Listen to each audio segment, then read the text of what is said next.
profeta Ageo solamente encontramos 2 capítulos en su libro y tiene unos títulos que llevan a reflexionar al pueblo de Dios y lo lleva a activarlos, a trabajar.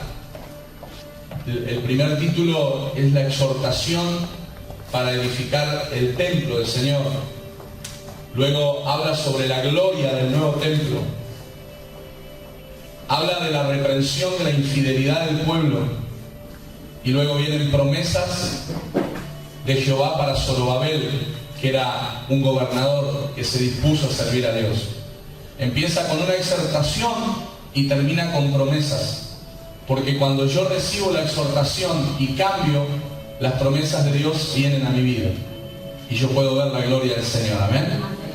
Y vamos a leer el versículo 1, dice: en el año segundo del rey Darío, en el mes sexto, en el primer día del mes, vino palabra de Jehová por medio del profeta Ageo a Zorobabel, hijo de Salatiel, gobernador de Judá, y a Josué, hijo de Josadac, sumo sacerdote. Quiero que entienda esto en esta mañana. Dios trae palabra por medio de Ageo.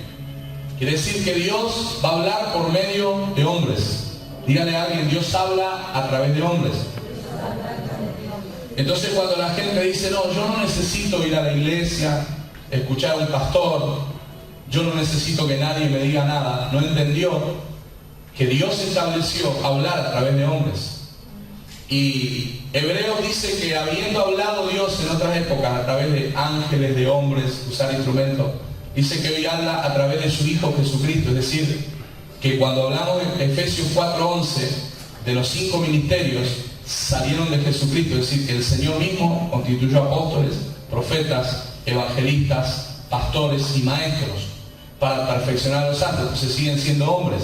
Si bien Dios habla hoy a través de Jesucristo, Jesucristo estableció ministerios, hombres y mujeres para alcanzar la palabra. Ahora, la palabra viene a 2 esferas de la sociedad. Número 1, gobernador, clase política de gobierno.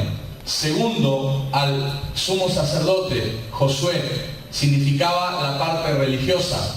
Porque para que la gloria de Dios se manifieste en grande en una nación, las esferas de gobierno, las esferas religiosas, deben oír la palabra del Señor. No religión, sino palabra de Dios.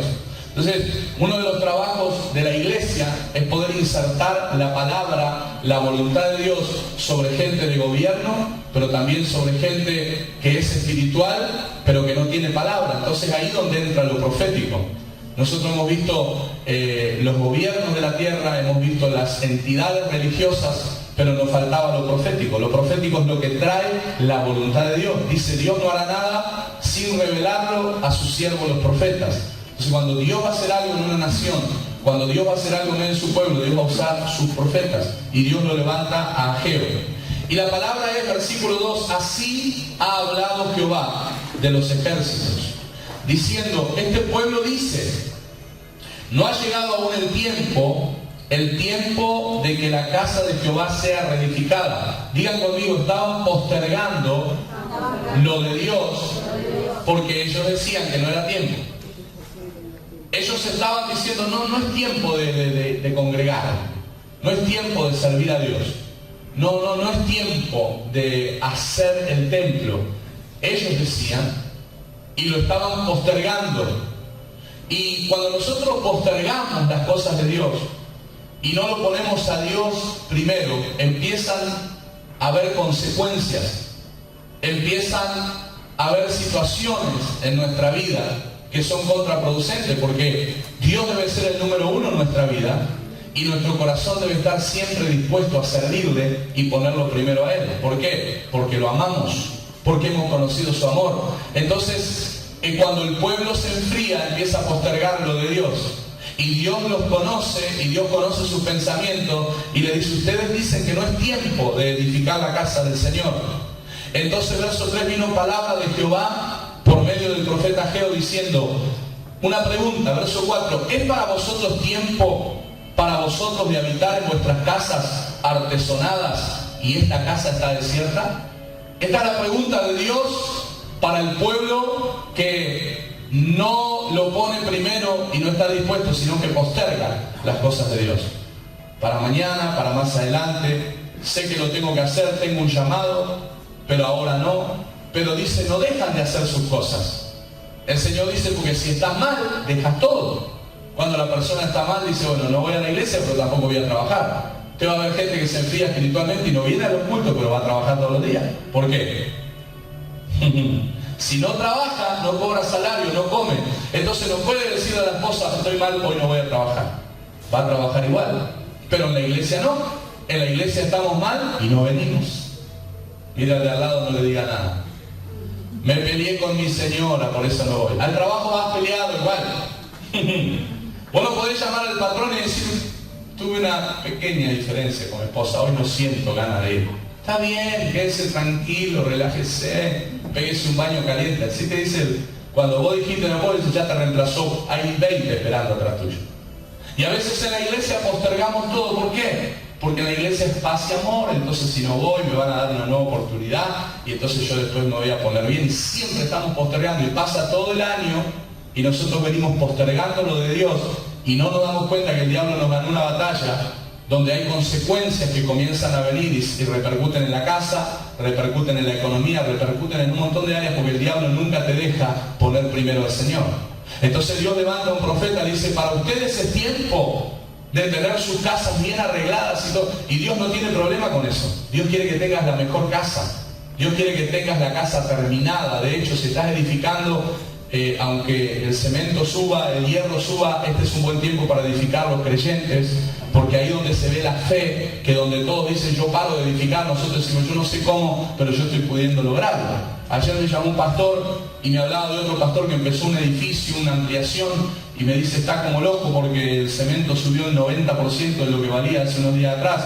Y le digo, bueno, eso es bueno, le digo, porque si nosotros nos movemos por la lógica, no edificamos, pero si nos movemos por un llamado de Dios, es el tiempo de edificar, porque en tiempo de hambre el pueblo será saciado. Yo creo eso. Yo no me asusto que subió el cemento ni el hierro y tenemos un templo para edificar.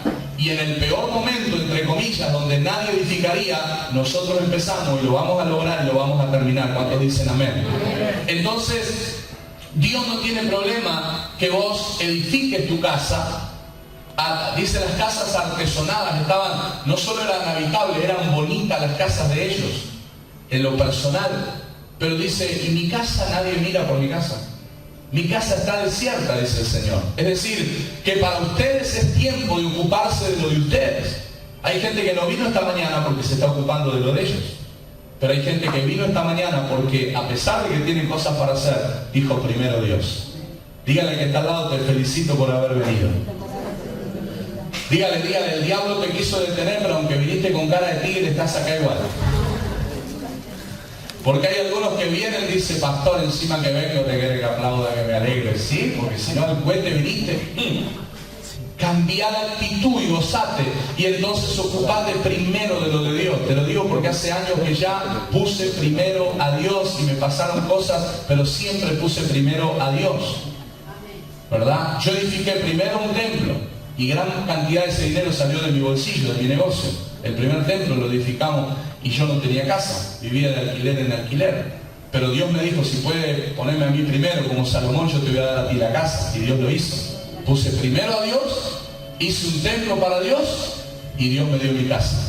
Dios es fiel. Dice que Salomón cuando reinó hizo la casa de Jehová primero. Te le preguntaba, ¿y dónde vivís, Salomón? No importa ahora, yo le quiero hacer la casa de Dios. Pero cuando terminó la casa de Dios, hizo la casa del rey. Y fue el rey más rico de la historia. Cuando postergues las cosas de Dios, te va a repercutir en lo tuyo. Y aunque quieras tener todo, puede ser que lo alcances y que lo logres.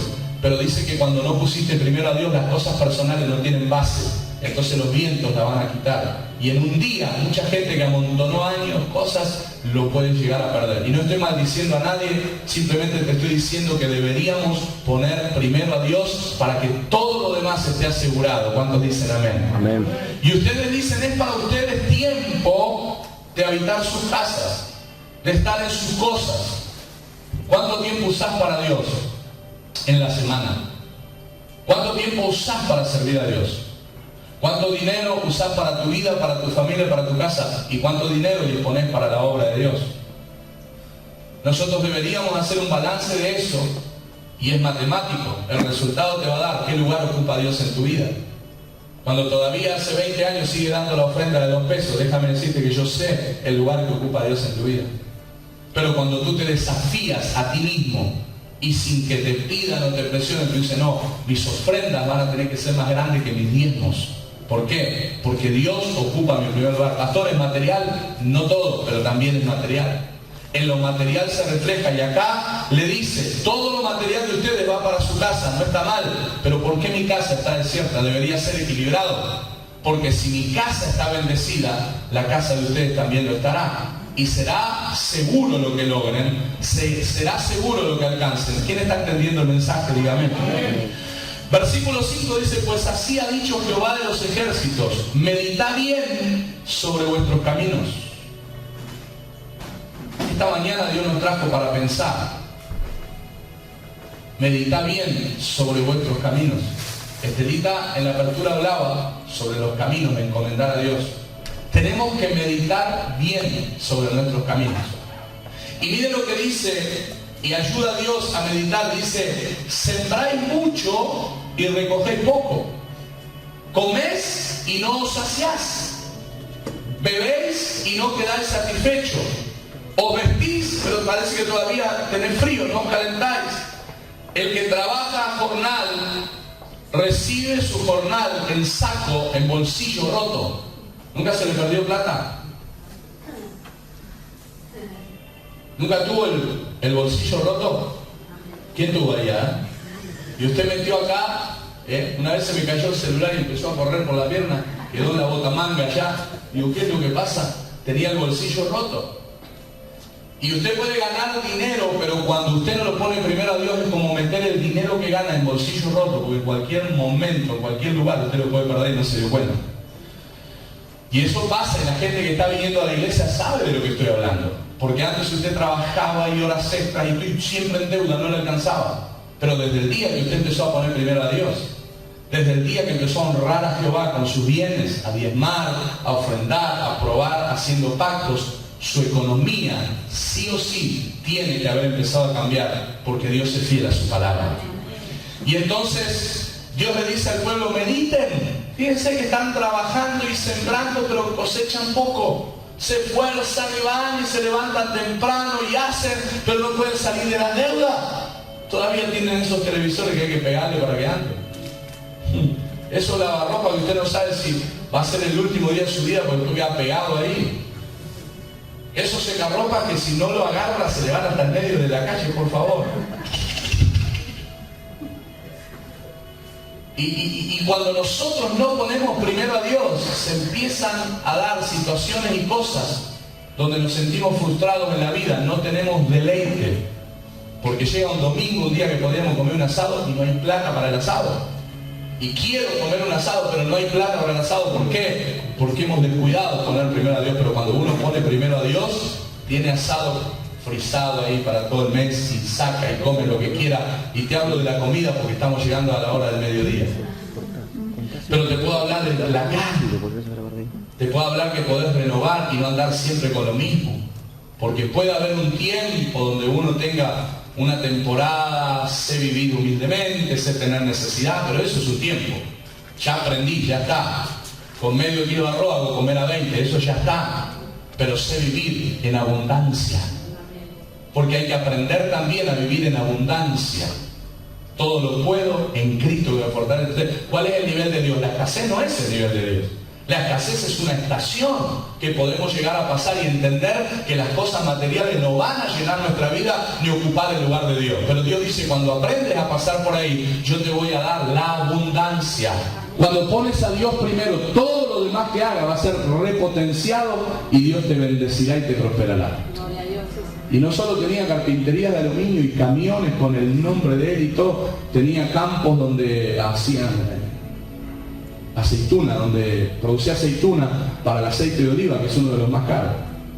Y cuando yo me puse a hablar con él, me emocioné porque digo, si este tipo es analfabeto un chileno analfabeto, no había terminado creo que ni el primero de primario, y sumaba así con los dedos, y tiene esto, digo, ¿qué no vamos a tener nosotros? Que por lo menos 2 más 2 son 5, ¿no? Ah, no, eran 4 todavía, bueno.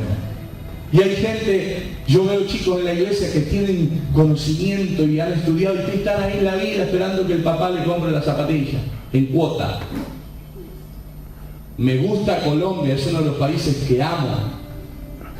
Aprendí a amar esa tierra. Yo voy a Colombia y veo a los muchachitos con proyectos, se acercan a uno y le piden oración porque están estudiando periodismo, arquitectura, ¿te acordás? Esos morenitos así, y tienen proyectos y que hacen una empresa, son todos empresarios. Vos decís, y vos que te digas, soy empresario, ¿qué haces? Y te dice patacones fritos con chinchurria, no sé, pero son empresarios y venden y es gente de trabajo. Vos venís a Argentina y andan los pibes, ¿qué hacemos? Y no, una peli, con una pizza. Date de bromar. Y no te hablo del mundo, porque el mundo pobrecito está en la esquina con la birra, te hablo de la iglesia, que no hay futuro. Se les predica, se les enseña, ¿qué vas a hacer con tu vida? Te ganas de darlo y con la Biblia, pero acá, en la oreja, para que se aviven. Y yo digo, necesitamos que la generación que viene, le podemos depositar sobre sus hombros lo que venimos trabajando. Preparar la generación que viene, que Dios cambie mentalidades. Porque yo he visto gente rica que los hijos cobraron la herencia y si no fueron los hijos, fueron los nietos que la fundieron. No estaban preparados. Entonces, todo el trabajo de una generación se perdió por poner en los hombros de alguien que no estaba preparado en la próxima generación. Por eso los que van a tener hijos y están embarazadas y todo esto, los tienen chiquitos, prepárenlo en el camino del Señor, para que todo lo que vos le dejes, en lo material como en lo espiritual, sea un escalón para que ellos lleguen a otro más alto. ¿Cuántos dicen? Amén. Algunos deberíamos dar gracias a Dios por nuestros padres. Gracias a los abuelos y a los viejos, porque si no estaríamos viviendo abajo de un puente. Porque si es por el esfuerzo de algunos, no viven, no comen, porque están esperando el papá, mi mamá, y la abuela. Y eso muchas veces es culpa nuestra, porque le hemos dado todo servido en bandeja. Y cuando llega la hora de enfrentar la vida, no saben dónde están parados. Por eso es que el águila madre le pone el cuero. Dice que el nido del águila es todo hecho de pinchos, pero le ponen un cuero y los aguiluchitos ahí andan y están calentitos. Pero llega un momento que tienen una edad donde les saca ese cuero y se empiezan a pinchar en el nido. Se empiezan a sentir incómodos. Es hora de volar para buscar su propio alimento. Y la madre los lleva y los larga en la altura. Y ellos parece que se van a matar y entonces se acuerdan que tienen alas y empiezan así. Y si ve que hay peligro, la madre los levanta, los vuelve a llevar al nido, los tiene un tiempo más, pero luego va y los larga. Yo creo que es tiempo de largar a algunos. Yo voy a largar a algunos de mis hijos espirituales. Si se van a estrellar, los voy a ayudar, pero sé que van a volar y lejos. Algunos volarán y otros se estrellarán, vamos a tratar que no. Pero a veces estamos sobreprotegiendo a la gente y no le hacemos un bien. Deberíamos decirle, estoy orando por vos, papito, vaya. Vea lo que es la vida, vea lo que es el servicio a Dios. Hoy en día en la iglesia es todo tan fácil. Yo cuando empecé en la iglesia no era fácil. Dios me hubiera dado un apóstol como yo. Hoy es todo tan fácil, o la gente como que lo quiere fácil. Yo tuve que pelearla, hermanos, para todo, con 18 años haciendo campañas, liderando un grupo de jóvenes, trayendo dinero para edificar el templo. 18, 19 años, después me casé, vino la familia, seguí sirviendo a Dios.